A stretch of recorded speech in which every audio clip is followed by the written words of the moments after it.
Good morning, Gills fans, and welcome back to another edition of Gills in the Blood TV. I've got Boz with me again this morning, happy as ever.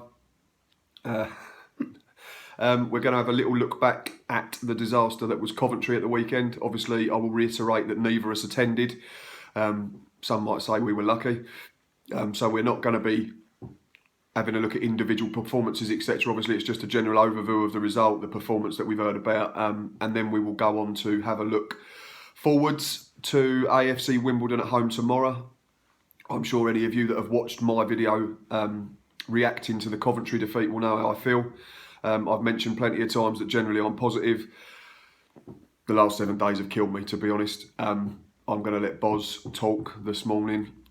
Just have a quick look at the papers first. The headline in the Football League paper that was published yesterday: relieved Sky Blues weather late storm. Whether that's entirely true, I don't know. As we mentioned in the week at the weekend, our Twitter feed seemed to give the impression that we were battering Coventry the whole of the second half. Fans at the ground have said that might not have been the case. AD Pennock's come out again and said we weren't good enough. We know that. We're not stupid. Thing is now, AD, go and change it. He stated on the back of today's Medway Messenger, I'm feeling the pain. Too right you should be as well, mate. Club legend, respect you, love you to bits, admire the passion, I think we all do. But it's no wins in 7. I'm going to hand you over to Boz for a little rant. What do you think, mate? It's not getting better, is it? The highlights from Saturday, what highlights? The goal was the head of a keeper saved, and apparently there's a few long range efforts. Once again, we've gone.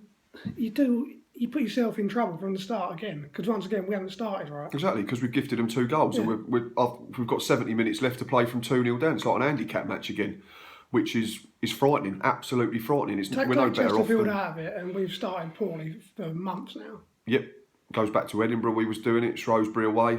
There's plenty of others. Even in big games where we've come out on top, like Watford, we went behind. Yeah. All right, we showed a bit about us then.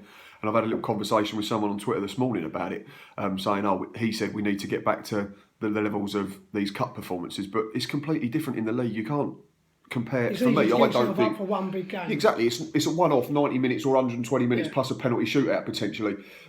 The bread and butter of the Football League is being consistent and digging in over 46 football matches. You can't just go, oh, well, we did well at Watford in August and earned ourselves a tie at Tottenham. Excellent. If you're then going to lose 70% of your football matches, it's completely different. It's a completely different mindset, mentality. It's not the same. But you said about the first goal. I've looked at it a few times. It's horrid to watch again. It's so simple. You can imagine the fans sat there just screaming, just do your jobs. Yep. It's what we said all season. You just got to do your jobs. Just keep it simple. I think there's a case you say that we let the cross in too early. Yeah. There's no pressure on the player on the left wing, so the ball comes in. I think I mentioned on Twitter, looking at it Saturday, we've got enough players in our box. I think they've got 2 in the box, haven't they? Yeah. The fella that's at the far post, who we just allowed to header it back across goal. And then we've just been talking before we come on air. Chris Hurd has a look behind himself at his man. Amar's then 5 yards behind him, doesn't say a word. And Chris Hurd, for some reason unbeknown to us, just lets the bloke run in behind him and he's got to tap in on the goal line. It's schoolboy stuff. It's stuff that you'd get the ump with if you was coaching a Sunday league side or kids. It's like you say, it's simple things, and we just keep making the same mistake over and over and over and over again. And then we didn't learn for the second goal, did we? I mean, that was a joke. Umpteen chances to clear it. Deji shins it to everyone stands still when it comes to the guy in the area. He has a touch, and I think we try and play offside, and one stays in. And then I think I tweeted the other day, the geezer's had time to boil the kettle, put the sugar in the tea bag, let it brew, he's drunk that, and then he's thinking, oh, I'll tap it in the bottom corner and we're 2-0 up. It's great. It's great coming out and saying, oh, we were chalk and cheese, AD, second half. But who cares? You don't get points for winning halves. For yourself. You're putting yourself in trouble. Yeah, we're always behind the 8 ball because we're having to play catch up in every single match, and you don't get points for winning halves, AD. They don't go, oh, I feel sorry for Gillingham, they're down the bottom, but they won the second half, so we're giving 3 points for that. It's not how it works. and you keep banging on about we've got to play for 95 minutes, well, make them do it then. Don't keep telling us about it, and then we'll turn up again tomorrow, and the same thing will happen because it's boring, really, really boring, and it's starting to grate on me and everyone else. As I said to you just before we come, I wonder if Pennock is maybe he's taking it from a fan's point of view. He's saying what he thinks we want to hear. Maybe that's what he wanted to hear before he got the job. And that he said that, didn't he, in his first press conference, and he's mentioned it in pre-game interviews before. I'm a fan as much as I'm an employee, so I'm living the dream, so to speak. I'm getting paid to do a job that I love. Yeah, well, that's great, AD, because you're getting paid to do it. So without being rude, that probably softens the blow a little bit. But we're spending, what have we worked out this season? I think I've seen 5 wins and you've seen 6. I've seen 6. So based on a £380 for a season ticket, then travel, petrol. One of them wins was away, so I've had to pay for a ticket there. I've gone to Tottenham. Watched us roll over, let's be honest. I let them off at the time, and I still will because it's a Premier League side, so it's not so much a problem there. Went to Wimbledon. Don't even want to talk about it.